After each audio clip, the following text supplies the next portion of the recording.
নমস্কার বন্ধুরা, রিনাস কিচেন থেকে স্বাগত। আজ আমি তোমাদের চর্বির বড়া করে দেখাবো, মাটনের চর্বি। তার জন্য আমি প্রথমে মিক্সিতে 100 গ্রাম মতো চালের গুঁড়ো করে নিয়েছিলাম। তার মধ্যে আমি প্রায় 50 গ্রাম মতো ময়দা মেশালাম। তার মধ্যে হলুদ দিলাম,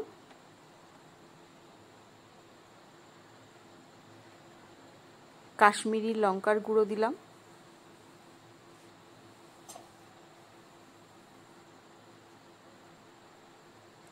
আদা রসুন আর কাঁচা লঙ্কার পেস্ট দিলাম, আর খাবার সোডা দিলাম 1/2 চামচ, আর 4-5টা পেঁয়াজ কুচিয়ে দিলাম।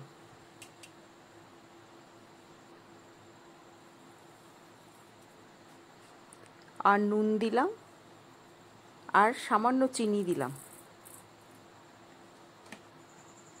পরিমাণ মতো নুন দিয়েছিলাম আর চিনি দিয়েছিলাম অল্প। চিনিটা দিলে একটু টেস্টটা ভালো হয়। এবার অল্প জল দিয়ে এটাকে মাখলাম ভালো করে। চালের গুঁড়ো দিলে একটু মচমচে হয়, ওই জন্য চালের গুঁড়োটা বেশি করে দিতে হয়।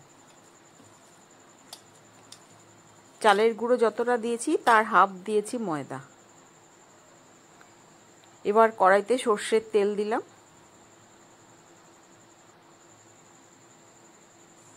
এবার আমি মাটনের চর্বিটাকে আমি খুব ছোট ছোট পিস করে করে কেটে নিয়েছিলাম, টুকরো টুকরো করে, যাতে প্রতিটা বড়ার মধ্যে একটা করে চর্বি থাকে। মাটনের চর্বির বড়া খেতে খুব সুন্দর লাগে। গ্যাসটা পুরো সিম করে বড়াগুলো ভাজতে হয়, সিমে না রাখলে চর্বিটা সেদ্ধ হবে না।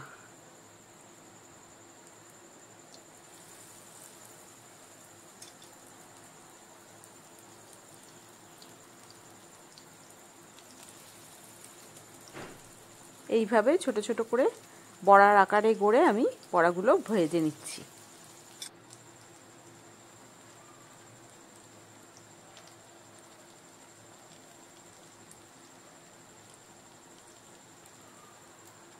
চর্বির বড়া একটু তেলটা কম লাগে, কারণ চর্বি থেকেই একটু তেল বেরোয়।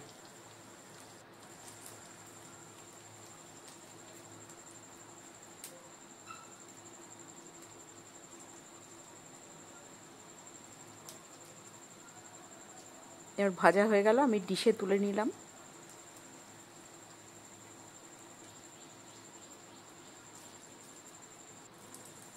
চর্বির বড়া খেতে খুব সুন্দর হয়।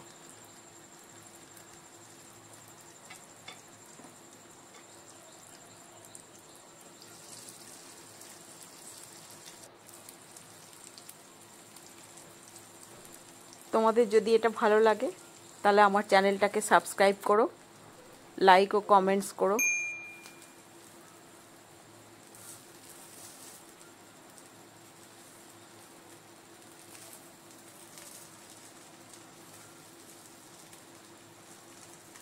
ভাজা হয়ে গেল আমার।